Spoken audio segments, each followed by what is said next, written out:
What's up, Jay? How you doing today? Man, Risky, I'm doing well. Let's get this thing started. All right. This is Golf Nation, the show that brings you interviews with the best and brightest people in the industry. Join us for a round as we learn about their life, business, and so much more. Golf isn't just about playing the game, it's about connecting with others and getting away from our everyday lives. Now here's your host and the CEO of GolfCritique.com, Jeremy Lee.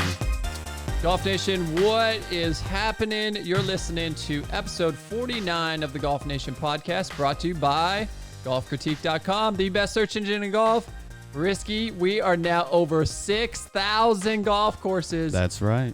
On GolfCritique.com, not just on GolfCritique.com, on GolfCritique.com with no booking fee. Why are people continuing to pay booking fees? It makes no sense. Yeah, we preach it every week. Every week. Why do you consistently go pay $1.50, $2.49, $3.50 each round? People, that's $12 you could save by just clicking right on golfcritique.com, find your course, directly book with the course. It's a one click to right to their booking engine, and you're going to be able to book directly with them. And guess what? You don't pay online through us. You would pay online through them if they have it. If they don't have it, you pay right at the course. So guess what? If you have to cancel, you don't have to call us. You don't have to get your payment rearranged. It is so much easier through golfcritique.com. And you can find incredible instructors on the site as well. Make sure you get your next lesson, whether it's with mental coaching, whether it's fitness, whether it's instruction. Man, I'm telling you, golfcritique.com is growing like crazy. We just brought on our first Australian instructor. Oh, yeah. That's awesome. Mr. Peter Croker. And he is a legend in Australia. I mean, this guy has given Arnold Palmer lessons. He's doing an incredible new system. And he's even got this really cool free 16 and under junior program that you're going to be able to get your hands on completely for free. And it's just something that he wants to give back to the game and do some really cool stuff with. So definitely check out his page as a new instructor and make sure you go see all that free stuff that he's giving away on golfcritique.com. Our guest today is a golf performance consultant, a kinesiologist, a fascial stretch therapist specializing in strength and conditioning for golfers. His specialty lies in mobility restoration, movement efficiency and power production, and performance of the golfer.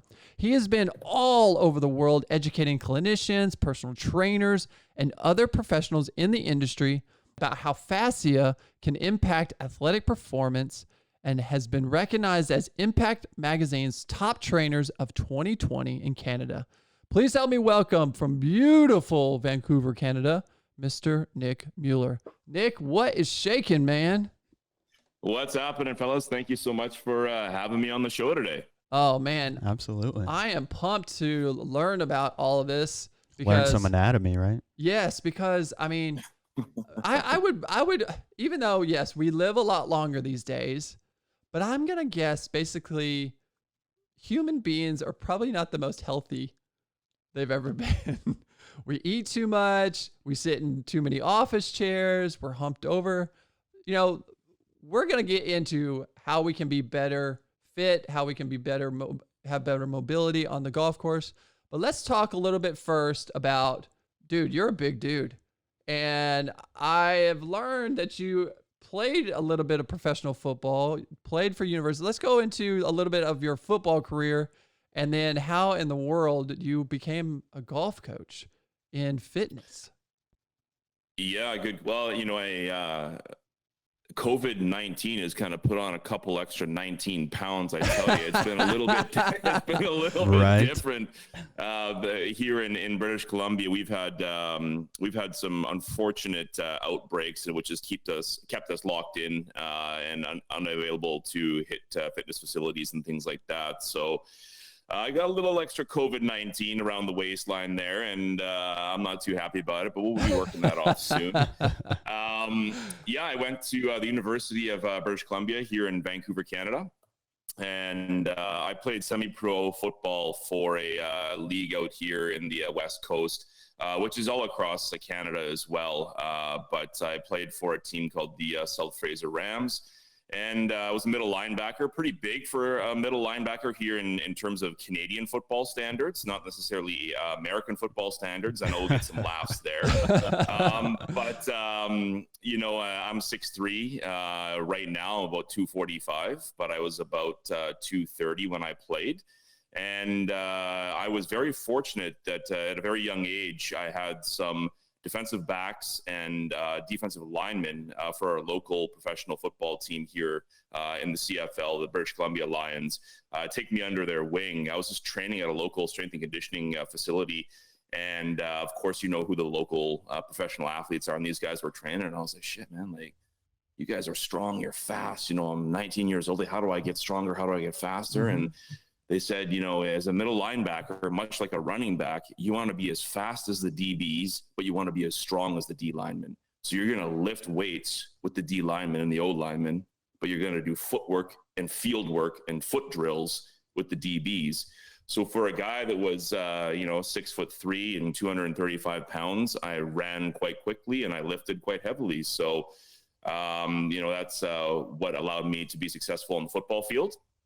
And then, of course, age and repetition takes over, and I suffered a neck injury, which ended my career prematurely. And a lot of my friends and college teammates went on to play professional in the CFL for a variety of teams, but they ended up winning the CFL's Super Bowl, which is the Grey Cup. And they won a few rings there, which was tough for me, but obviously I'm very happy for my friends. So it seems like a long time ago. The last down of football I played was in 2005, man. It's been a long time. Wow, yeah. Yeah, so you've been out of the game for a little while, but yeah. It's a long time, yeah. So when did golf become an important part of your life? Was it before you transitioned over to fitness, or was it always a part of your life? It was always a part of my life. I was a multi-sport athlete. I thank my parents dearly for introducing me to a variety of sports: baseball, soccer, hockey, football, tennis, badminton, golf, whatever it might be.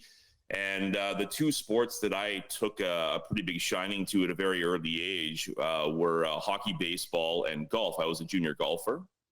And I played locally, although I wasn't overly serious with it. I was more serious about baseball and hockey. And then after a couple of years of playing all three sports, and around grade 9 or 10, I was like, you know, I really have to focus on one specific thing. And it was my goal to play professional football here in Canada and get a scholarship. And I put all of my energies into that. And I stopped playing golf, I would say right around, you know, age 12, 13, somewhere in there.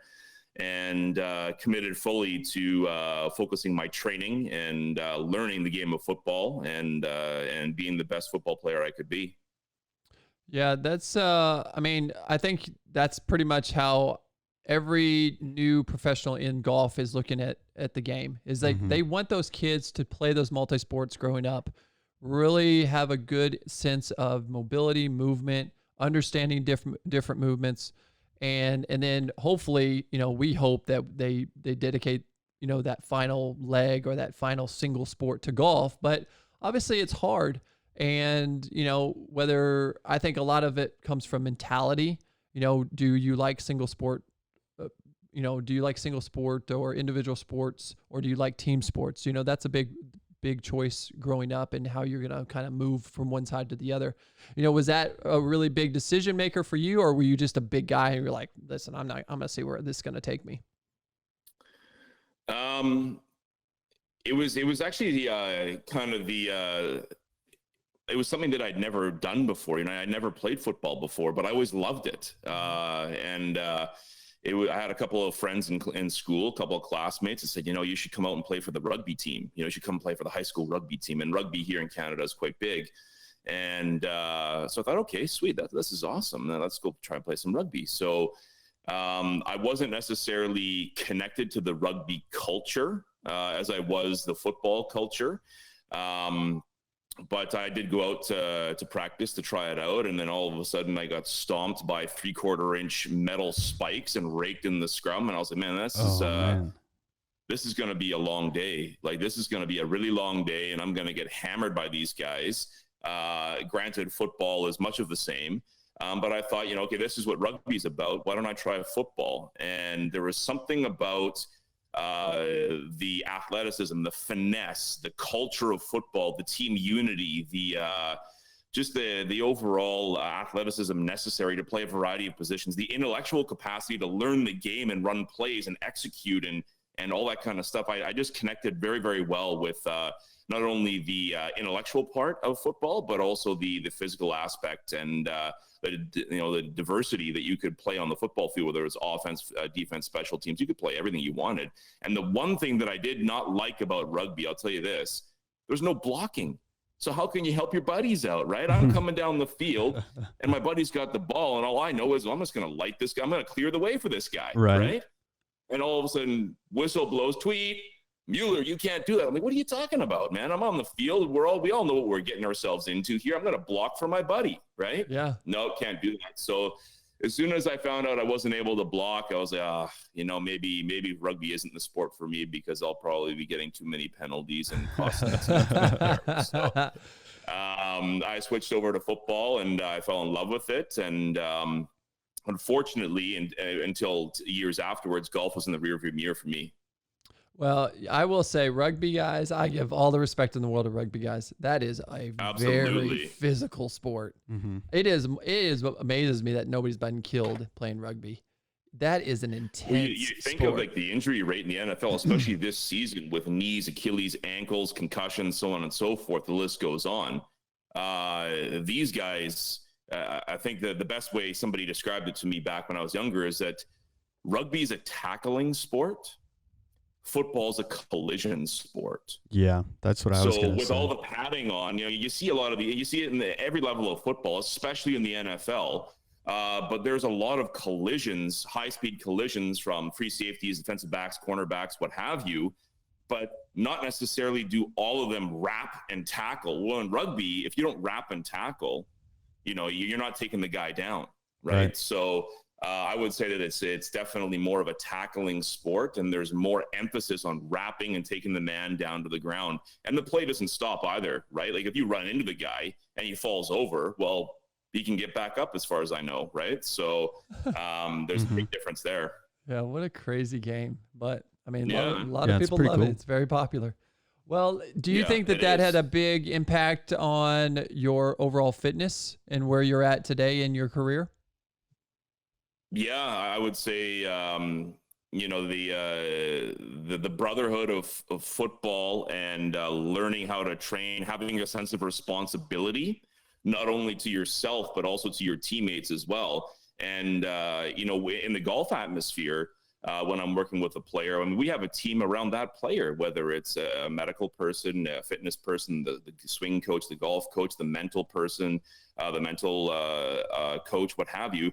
The player also works for the team that's trying to help them, and vice versa, right? So there's definitely a sense of responsibility on the athlete's side of things, or at least for me, when I was in that situation, I didn't want to let my teammates down. I wanted to be the leader on the field, and I wanted to ensure that my coaches knew that, and the rest of the team knew that as well. So absolutely.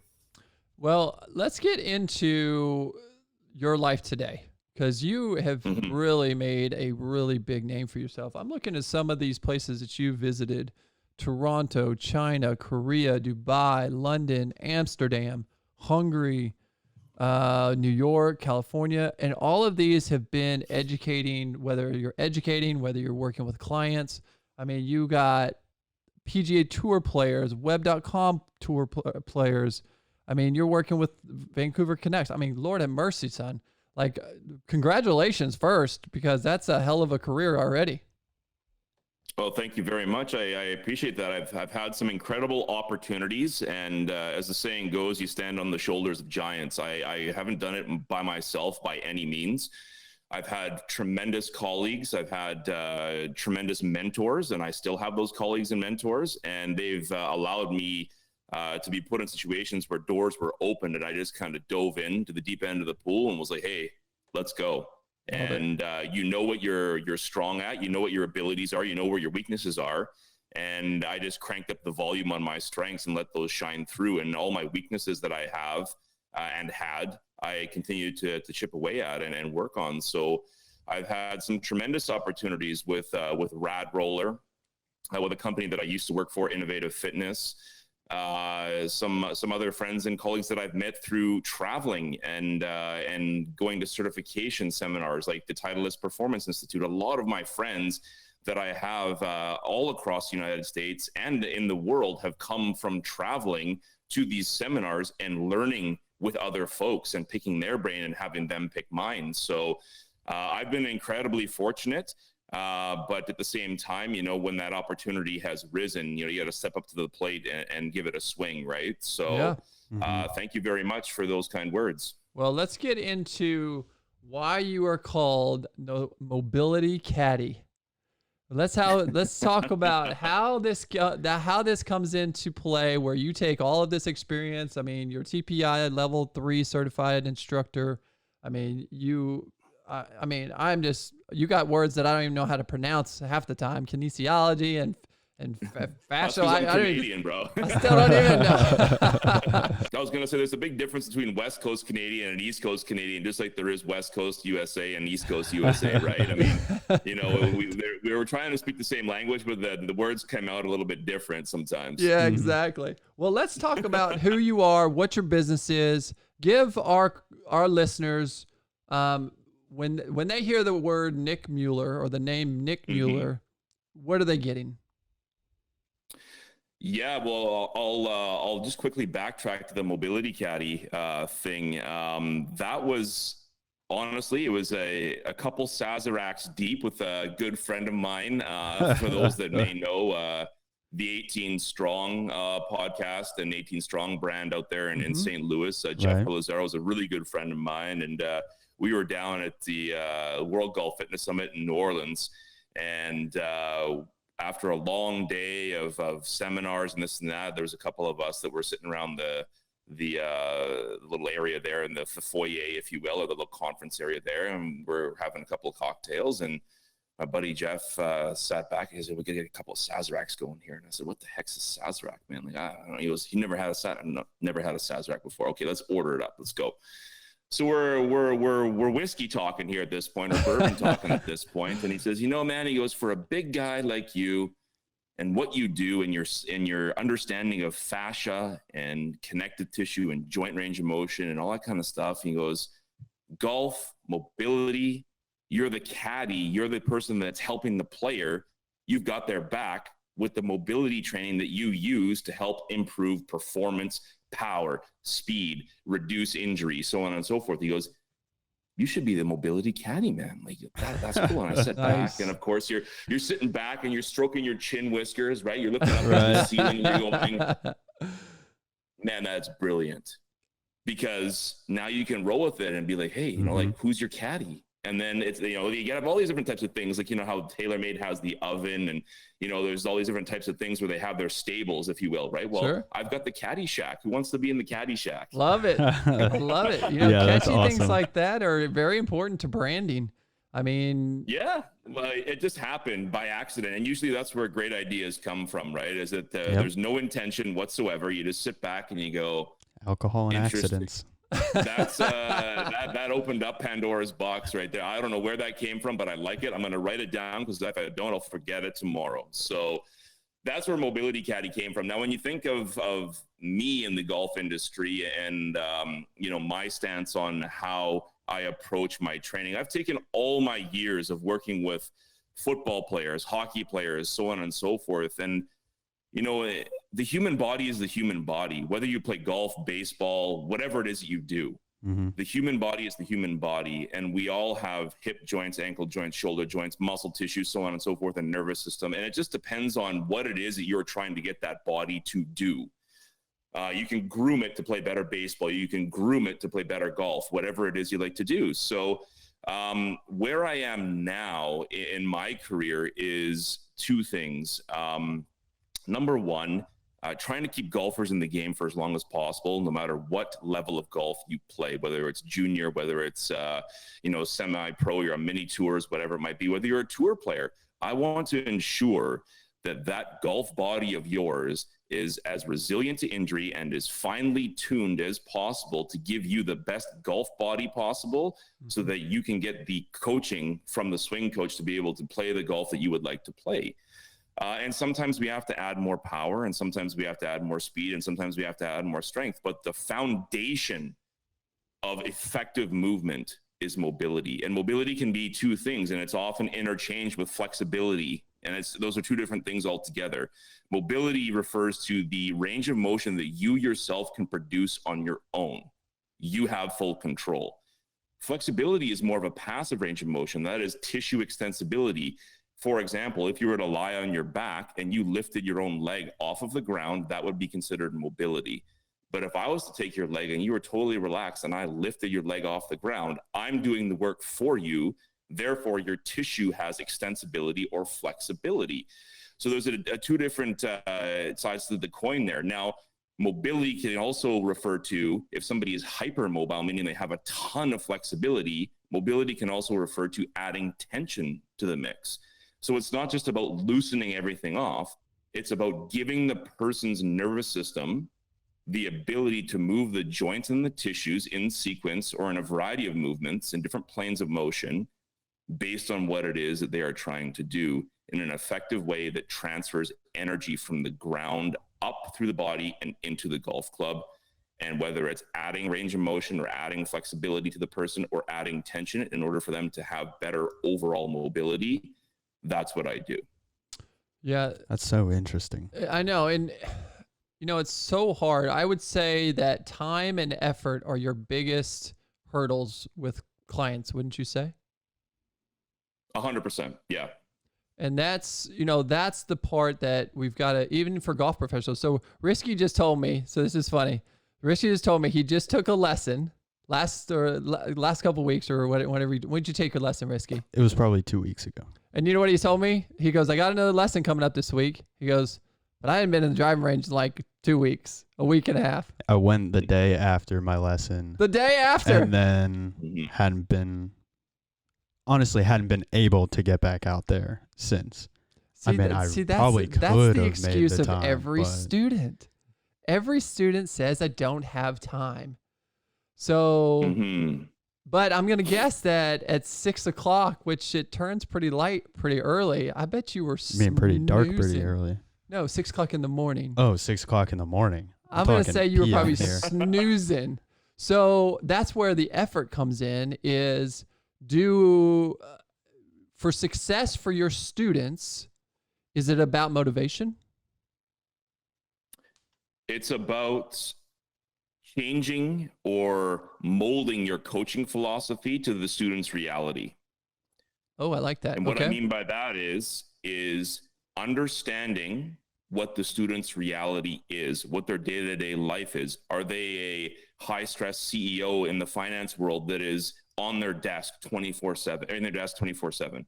Are they a mother that carries their child on one side of their body, but they're a golfer, or they're somebody that enjoys sport and athletics and what have you? Understanding what their day-to-day looks like and catering your programming to fit their lifestyle so that they can be successful. A great coach isn't somebody that is a drill sergeant that gets all of their students to fit their coaching style. A great coach is somebody that understands what their students' realities are and makes their coaching concepts and philosophy fit their lifestyle so they can have success. Yeah, I 100% agree, because absolutely every one of us who want to be great athletes would love to work out like LeBron James or Tiger Woods or, Justin Thomas, their normal, maybe Brooks Koepka, their normal workout routine.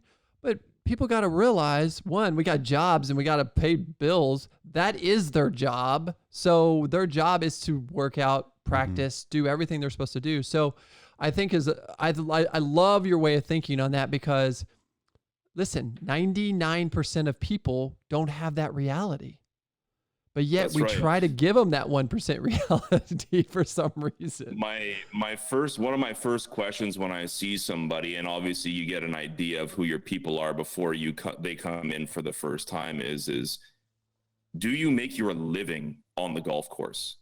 Is your job, not a swing coach, I'm talking a touring professional here. Do you earn your living on the golf course?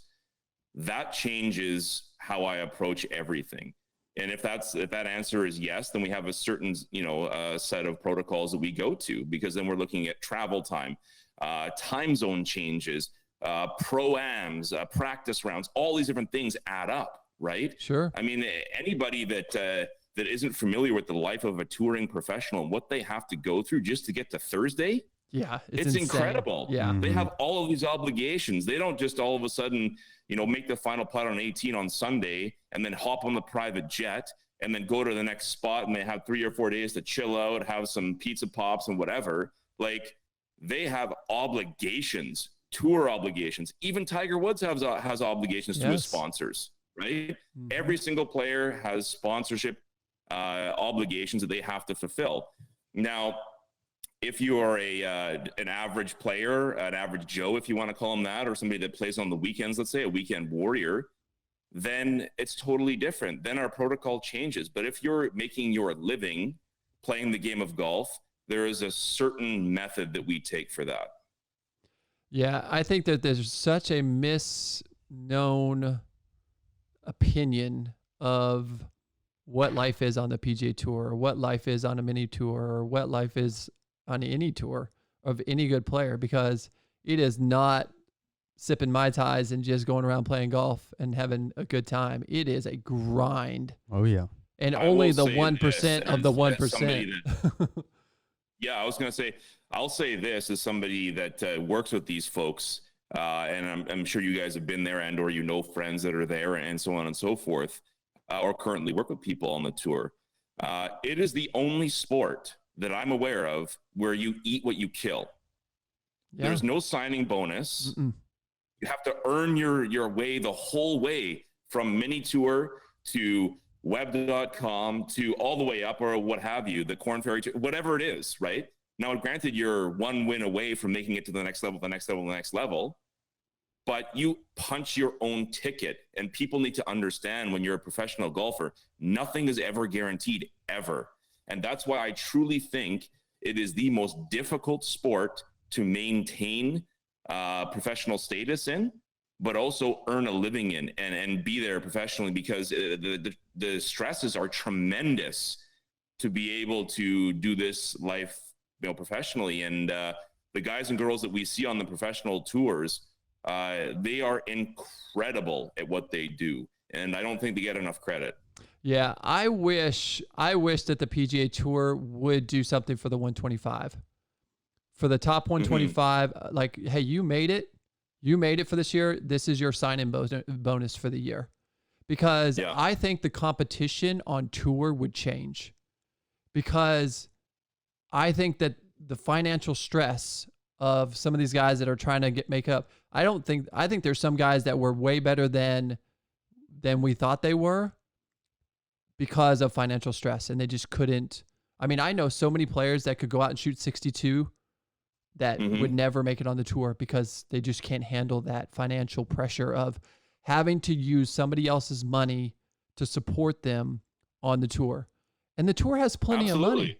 They should be doing something for those guys, that not make them go out and beg for money when you just worked your ass off for your entire life to get there. And guess what?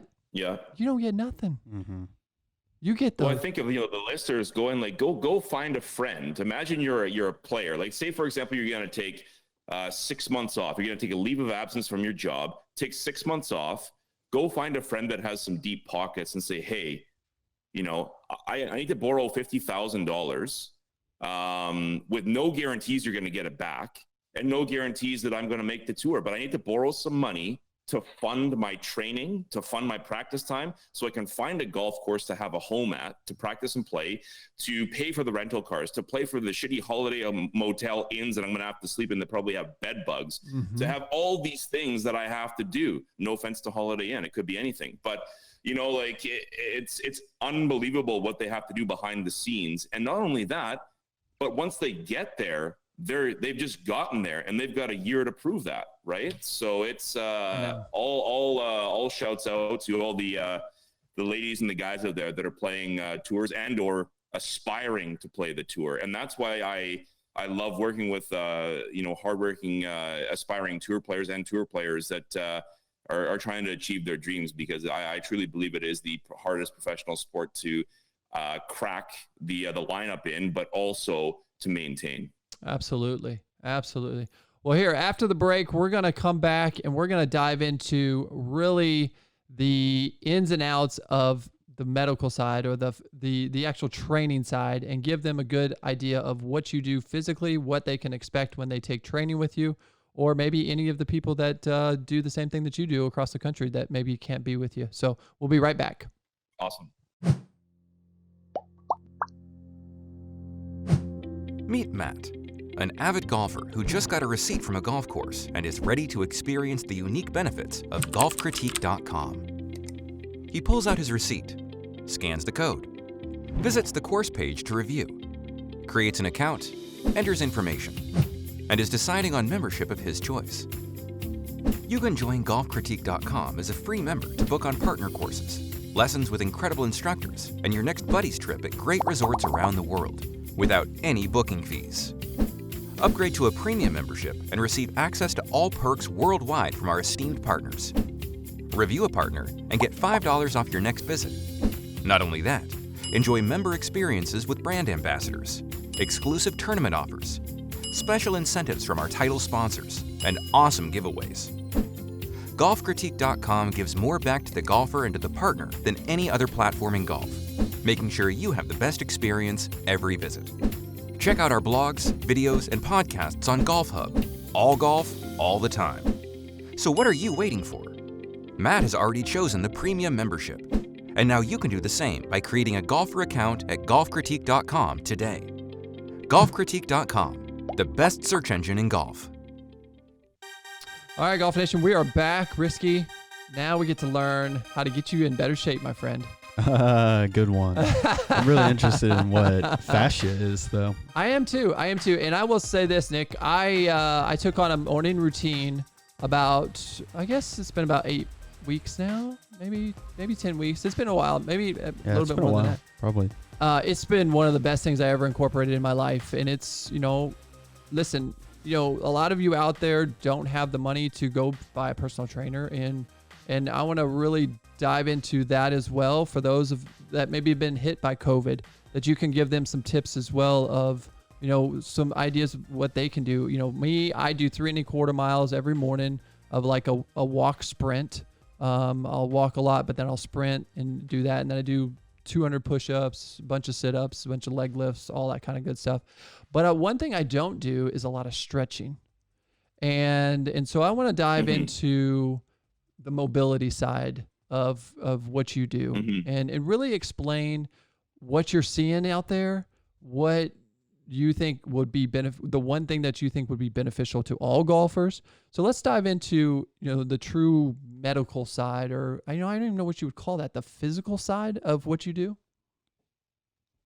Yeah, I guess you could call it the clinical side. I mean, we're working with a bunch of different tissues.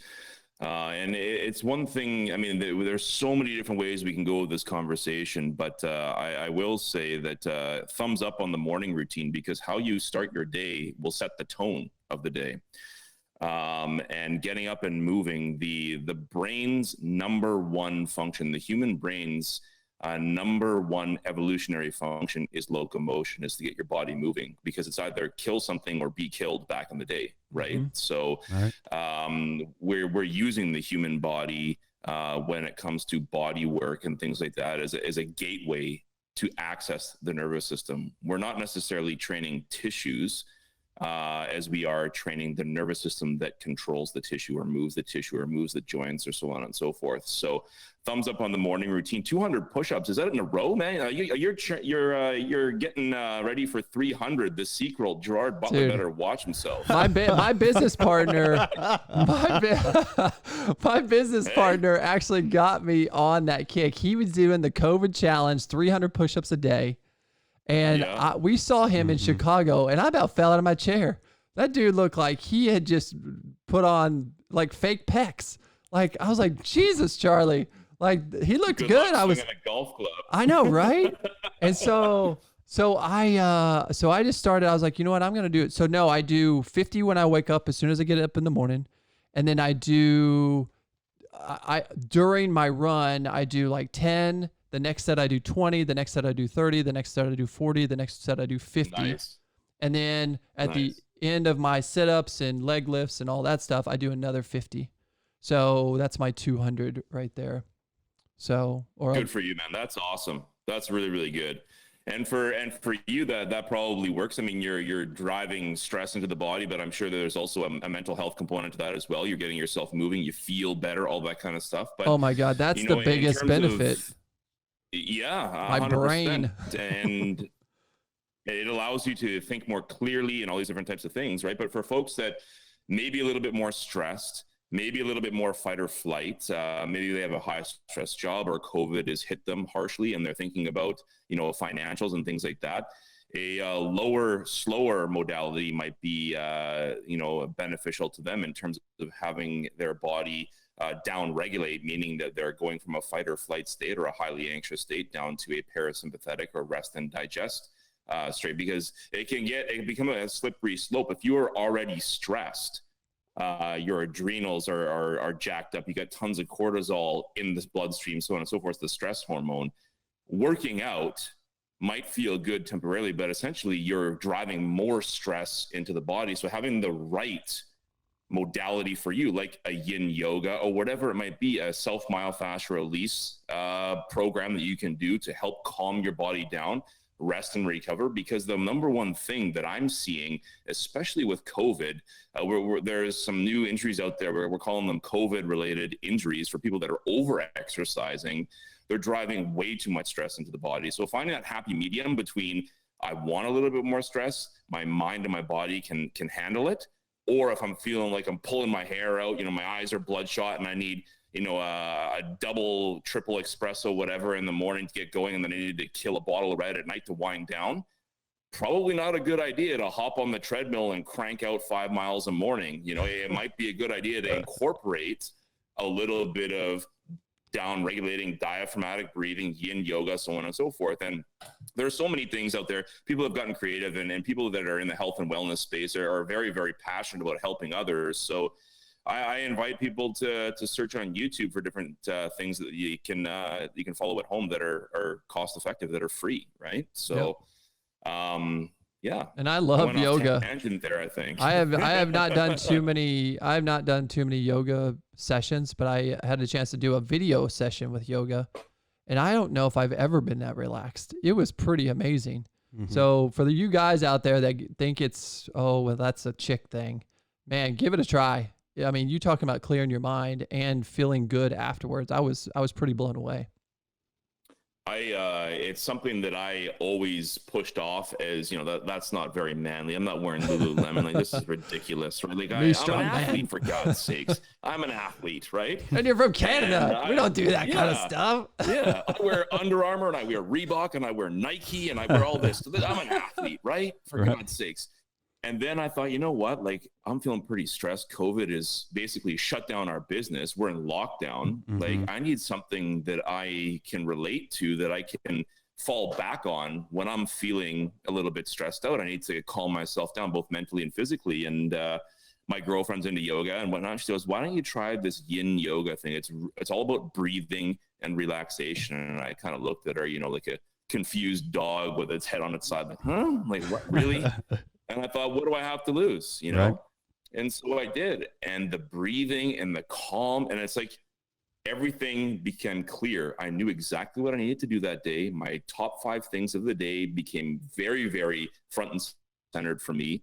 And it allowed me to focus tremendously. And I became somebody in this past 8 months or so, since COVID has stricken us, somebody that has become very productive versus somebody that has been very busy with a bunch of things that never really got done, right? Mm-hmm. So there's a big difference between productivity and just being busy. Everybody's busy, but are you actually getting shit done, right? Yeah, right. Absolutely. So let's go back to Risky's question. Yeah. About what is What is fascia, and like what role does it play in athletic performance? And I guess that also plays into the rad roller. Oh yeah, this is like a marathon question, but what we'll do is we'll throw out some we'll cast some lines here, if you will, and we'll hit some points. Right. So fascia is connective tissue, the fibrous connective tissue that makes up all of basically encapsulates our entire body, encapsulates all of our muscles, every muscle fiber, every internal organ, etc. So if you were to take the human body, let's say, and say we were to dip it in a solution that melted everything off of the body except for connective tissue or fascia, it would look like a big spider web in the shape of a human being. It is fibrous collagen or connective tissue that encapsulates every single muscle fiber, holds our internal organs in place, and gives us structure in the human body. And it's what will become misshapen with repetitive use, such as golf or anything that you do repetitively, like seated, for example. And it's what can pull our bodies out of alignment or into certain positions. So it's a very, very connected, very rigid connective tissue that is in the human body, and it transfers load. It has ability to stretch and contract as well.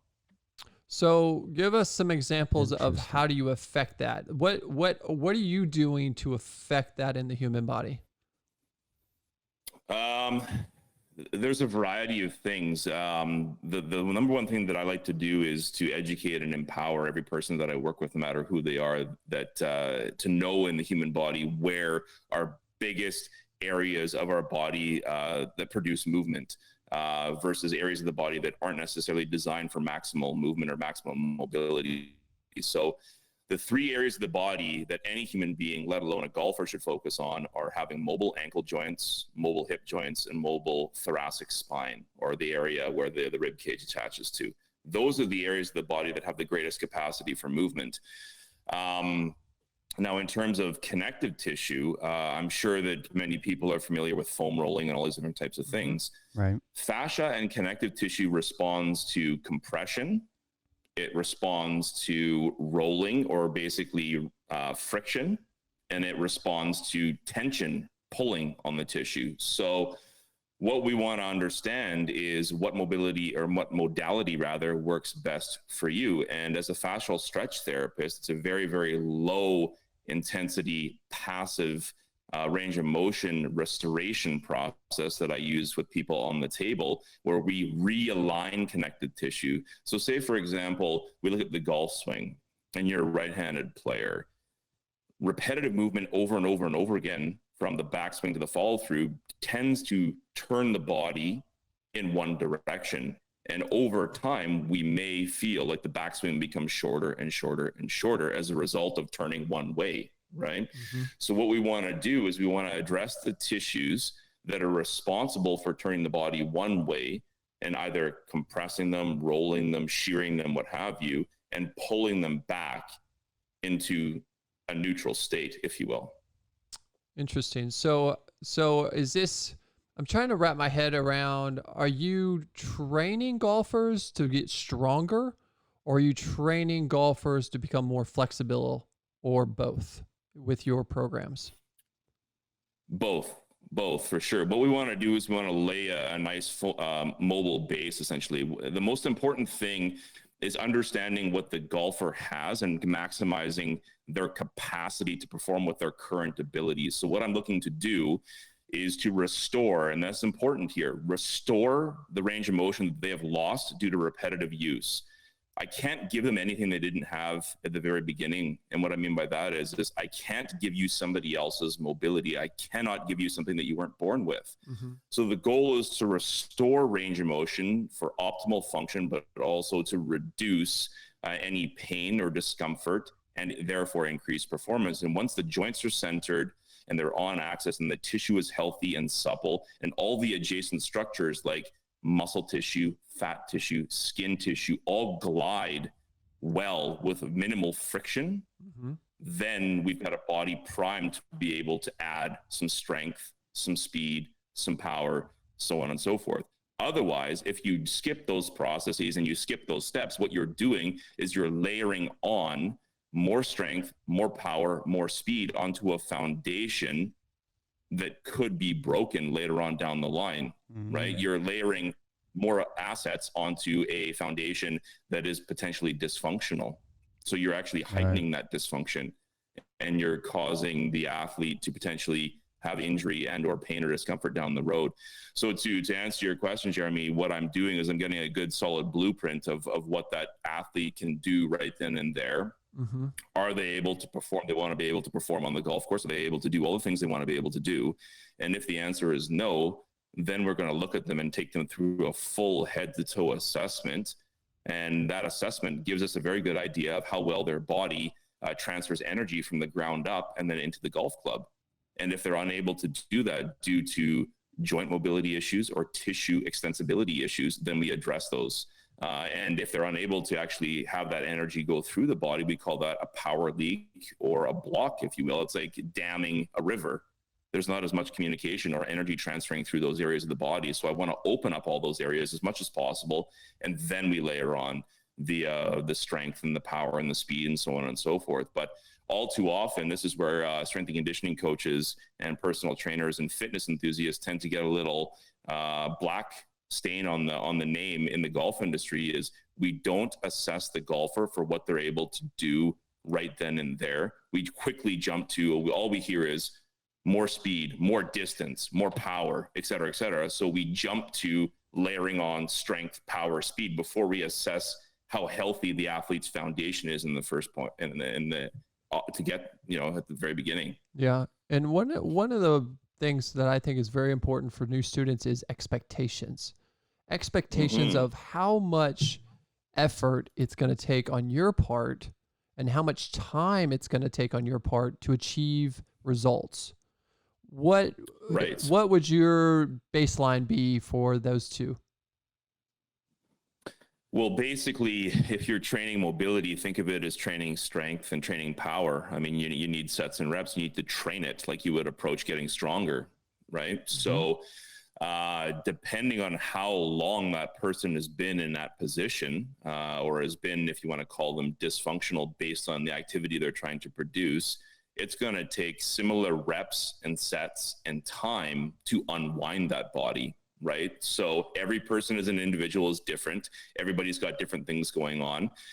Certain medications that people might be on can cause rigidity, can cause more stiffness, like certain blood pressure medications, certain cholesterol medications can cause excess delayed onset muscle soreness. So you have to be fully aware of that. Nutrition, hydration, all these different types of things. If the person isn't eating well, if their body is not hydrated, we can do all the body work in the world, but having that stick and stay is a different question altogether, because I'm sure many people that are listening to the show have had clinical work done from a massage therapist, from a chiropractor, from a physical therapist, so on and so forth. But 2 and 3 days later, it's like, oh man, it's starting to creep back in. I'm starting to feel crappy again, right? And that is the big missing component. So when you think of what it is that I do, the exercise component, the training of the nervous system post-treatment is the key piece. The nervous system is accessed through the body. So if we work the tissues, if we stretch the tissues, we also have to reinforce what we're doing. We have to tell the brain that this is our newfound range of motion. The joints are able to go in this position now. The tissues are able to elongate to this length now. You have to train it. Otherwise, the brain will just revert back to where it was 2-3 days later, and you're constantly getting treatment over and over and over again for something that doesn't seem to remedy itself. Yeah. Do you ever find that there's instructors that teach the swing that doesn't align with how you train the body? Yes.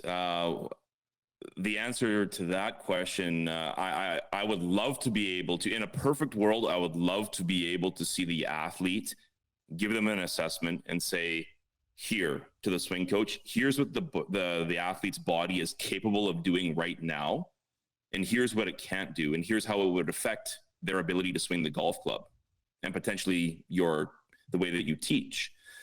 Now, of course, when people are looking to improve their golf performance, where do they go first? The golf coach, the swing coach. They want to improve their golf performance. So in a perfect world, every swing coach, every golf coach has a clinician or a fitness person that is familiar with the bodily demands of the golf swing, that can say to the golf coach, hey, we're working as a team here, but this person has these limitations, and here's what you need to expect their abilities to reflect, because they can't internally rotate their hips, or they have a joint fusion, or they have brutal C posture, which is going to affect their ability to rotate. So they're going to stand up and lose their posture, or whatever it might be, or their ability to actually generate power is only going to be so far. Therefore, we might have to fit them with different equipment and whatever it might be, right? So that's in a perfect world, and things are starting to trend in that direction. But I also know that, some people aren't necessarily in full belief of that, and that's okay too. But again, it's the human body, and whether you play golf or football or basketball or whatever it is you play, the human body is the human body. We just train it and coach it to play a certain sport. Yeah, I agree. And, I definitely think that if you're going to take the time to have a fitness instructor and have a golf instructor, it's probably a good idea to have them in communication with each other, to really make sure that you're building a program that everybody understands. It's just open communication, I think, is the key for sure when you're doing that kind of stuff. I do want to add. It goes both ways too, right? From a swing coach's perspective, to give the swing coaches a high five here, it's, hey, I want this person to be able to do this in their swing. Can you tell me why they can't? Yeah. Then, of course, we create an exercise program based on that too. So for the swing coaches out there, if you're struggling with somebody and you can't quite seem to get them into a bodily position where you would like them to be from a coaching perspective, reach out to a certified health and fitness professional that specializes in the golf swing and say, hey, I can't get Steven or I can't get Jeremy in this position. Could you tell me if it's something to do with their body, and how can we remedy that? Right. And that will not only make the job easier for the swing coach and give the person success, but it'll also reduce their risk of compensation and or injury or repetitive use injuries. Yeah, I think that's great advice. And I think there's so many people that either go one or the other. Maybe they just need to do a little bit of both. And I agree. I mean, there's a lot of things that even I teach students sometimes that physically they just can't do. And so we have to adjust based on their physicalities and shorten that swing a little bit. I mean, hell, 90% of people can't get to the top of their backswing just because they're so used to, their rolled shoulders, and, their back just doesn't move like that until they can get everything back. I mean, that's one thing that the push-ups have helped me so much is, I used to have slumped shoulders, rolled front shoulders, and now I'm back and my chest is opened up and I've strengthened my lats, and, these have all been great things, and it all just came from doing push-ups, which was pretty amazing. Yeah, I've kind of gone through the opposite. I had back when I pole vaulted, I had such good mobility in my shoulders and everything, and now they're like constricting. Do you seriously pole vault? Yeah, I pole vaulted. I set a high school record. Thank you very much. Good for you, Risky. See, I learned something new every day. You're not such an amateur overall, are you? No, I still am. And pole vaulting standards, probably worse. Well, that's pretty cool. Field athletes, man, I tell you, they've got tons of power abilities. So I bet you probably hit it pretty far, Steven. Yeah, I don't know. His has been more setup issues that he's had. Yeah, I could definitely. He was restricting himself on his setup. The way he was setting up, his movements were restricted, and so we kind of got him a little bit more straightened out, and it's helped a lot. He definitely gained some yardage pretty quickly, for sure. And he didn't even change his swing. It just, he just had to adjust where he was his starting positions were, which was amazing. You put him in a position for him to have success, which is what great coaches do. Exactly. So last thing I want to talk to you about, and I want to get your opinion because you're such obviously a renowned fitness instructor, is I want to get your opinion on Bryson. It's the hottest fitness story on the PGA Tour.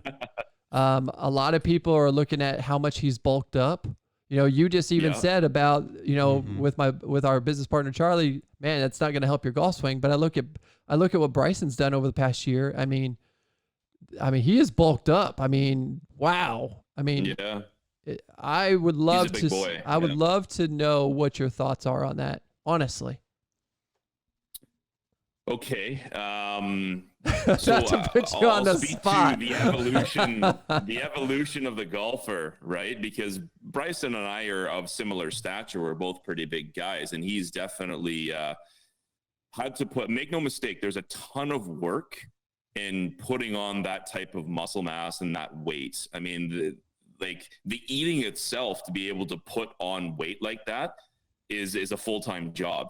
It's incredible. So I commend him on that, but I will speak to the evolution of the golfer, and the golf purists I know are probably frustrated with how far golfers are hitting the ball and what they're able to do athletically on the golf course now. And I understand that, but what you're seeing is the evolution of the golfing athlete. And I put athlete at the forefront of this conversation. And the reason being is because you're getting different guys and girls that would have played other sports that are of physical makeups that are larger than the traditional golfer. They're taller, they're thicker, they're bigger. I mean, Tony Finau's a big guy, DJ's a big guy, John Rahm's a big guy. These are all big guys, right? Mm-hmm. But not bulky. And they're physically, pardon me? But not bulky like Bryson has become. Not necessarily bulky, right?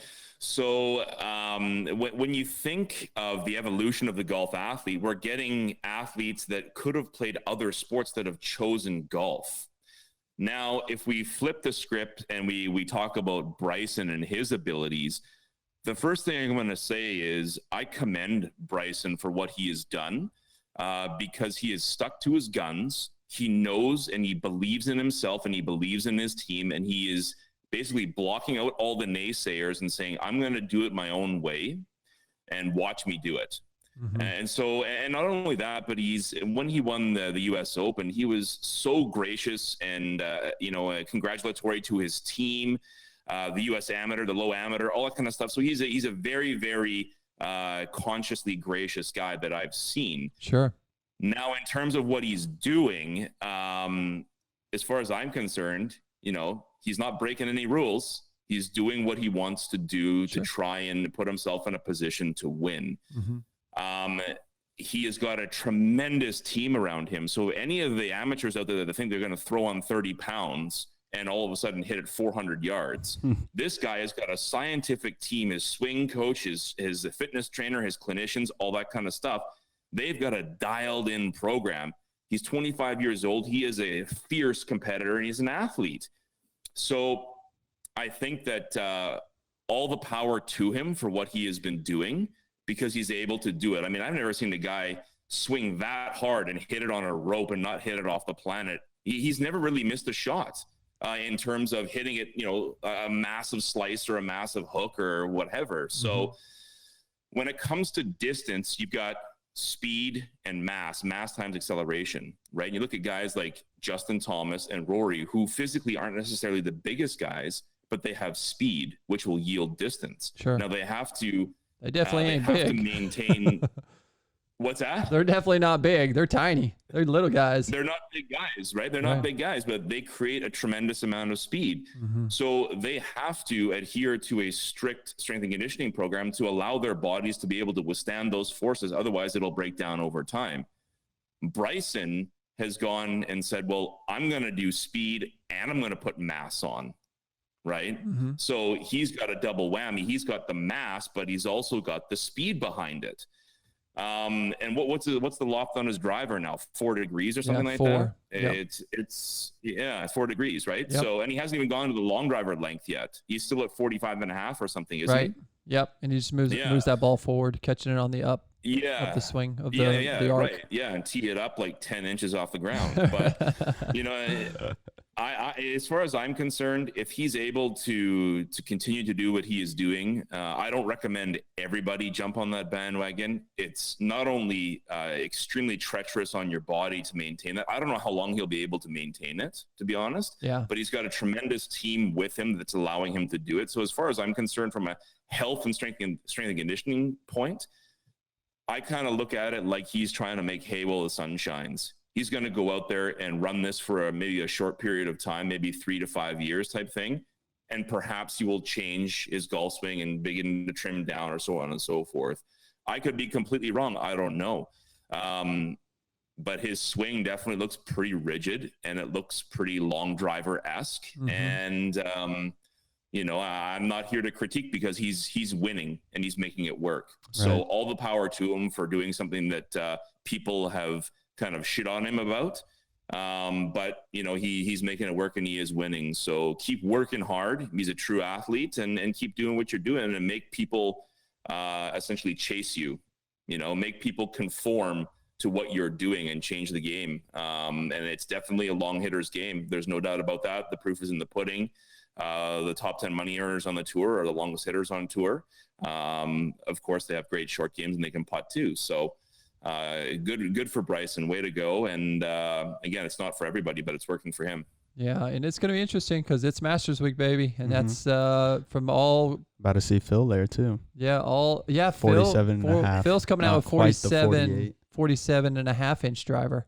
So he's already starting to influence other professionals. But it'll be interesting to see. You know, you were talking about his dispersion rates. You know, he's not really a dispersion because of the way he swings the golf club. But you start adding those inches, and you know, you can look from the long drive guys. You're going to have some mishits, and they're going to be pretty big mishits. So from what 100% report comes back is Masters is the unveiling of the 48-inch driver for Bryson DeChambeau. So we will see how it goes. Well, from what I've seen on Golf Digest, he's teeing it up on 13 and trying to pop it into the 14th fairway or something. He's playing army golf. He's going to go left, right all over the place. And it seems like he's really trying to take advantage of where he can land it too. And I will be glued to the TV to see if he can actually hit those spots, because it's one thing to plan it. It's one thing to say you're going to hit it somewhere, but to execute, I mean, you know, that's challenging, right? So we'll see. It's going to be fun to watch. There's no doubt about it. I'm excited for sure. Well, before we go, I want to make sure that I give you an opportunity to let listeners know how they can get in touch with you.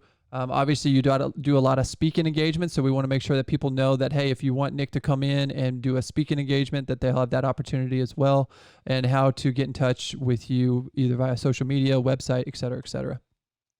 Yeah, so my website is mcsportkinesiology.com.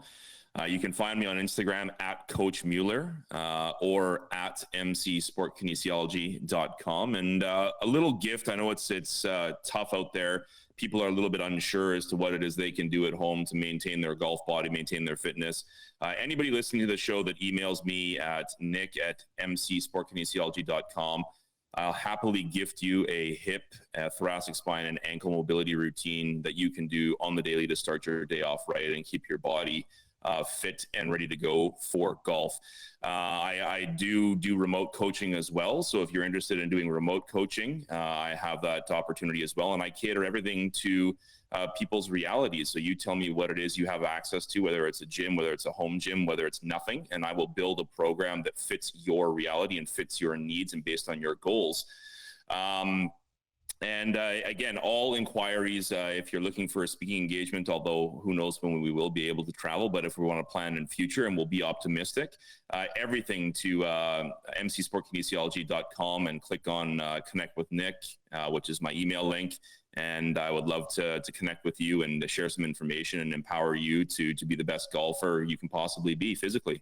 Love it. Well, we didn't get to a chance to say anything about Rad Roller, but if you want to just do a quick shout out of what Rad Roller's done for you and how they can get in touch with what that, buy one or anything like that, we'd be happy. Yeah, absolutely. Yeah. So for those of us that are familiar with Rad Roller is the leading education company and tool provider or manufacturer for self-myofascial release. We have an online education series for which I have written the golf mobility educational platform. We have online education for that.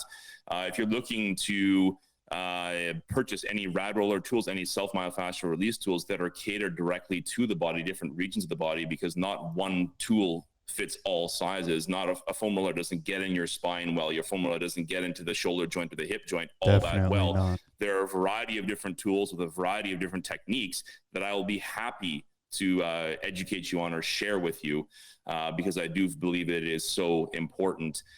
Check out radroller.com if you're looking to purchase anything, whether it's education or tools or anything like that. Use the code NICKUS15 for 15% off. And the program that I will send out to you incorporates all of those Radroller tools. So the program is for free. It's $150 value. It's out to any of the listeners that are interested in it, and you'll need the Radroller tools to perform that routine. But check it out. We've got a variety of different things on there, and any questions whatsoever, my door is always open. Man, love it. Love it. All right, Risky. All right, Golf Nation, that is all the time we have for today. Make sure you are listening to the show on Golf Hub. If you're not doing that already, you definitely should be. But you can also find us on iTunes, Spotify, YouTube, and Instagram as @GolfNationPodcast, and on Facebook as @GolfNationPod. If you have any questions, suggestions, comments for Jeremy or myself, send us a DM on Instagram or send us an email to golfhub@golfcritique.com, and it'll go straight to me.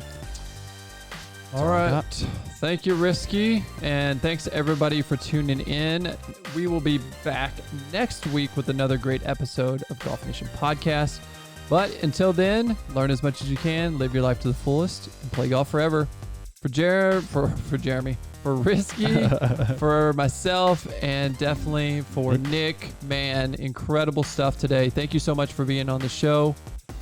This is Golf Nation, and we'll see you on the tee. Appreciate it, guys. Love what you're doing. Thank you so much for having me. You're welcome, Nick. Thanks so much. Take care, everybody.